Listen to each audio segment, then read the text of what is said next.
গত 3-4 বছর ধরে এই হারগুলো ভীষণই ট্রেন্ডিংয়ে রয়েছে, সবারই মোটামুটি একটা করে আছে। তো আমারও একটা পরার ইচ্ছে হয়েছিল, যার কারণে বাবা গত বছর আমাকে বানিয়ে দিয়েছিল হারটা।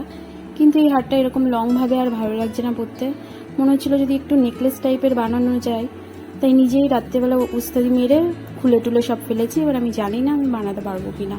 তারপর তো ভয়টাই কাটিয়ে লং হারটাকে নেকলেস হিসেবে রেডি করার জন্য বসে পড়লাম।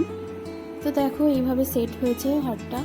আমি তোমাদের গলায় পরেও দেখাবো আগে কেমন লাগছিল আর এখন কেমন লাগছে। আসলে লং হারগুলো তো শুধু পরলে ভালো লাগে না, ওর সঙ্গে একটা চোকার বা নেকলেস পরলে তবেই লং হারটা মানায়। আর আমার আবার বেশি কিছু পরতে ভালো লাগে না, খুব সিম্পলভাবে রেডি হতে ভীষণ ভালো লাগে। যার কারণে এই নেকলেস থাকলে পরে এই একটা পরলেই হয়ে যাবে, এর সঙ্গে আমার কিছু পরার দরকার পড়বে। তো দেখে নাও এটাকে গলায় পরে কেমন লাগছে।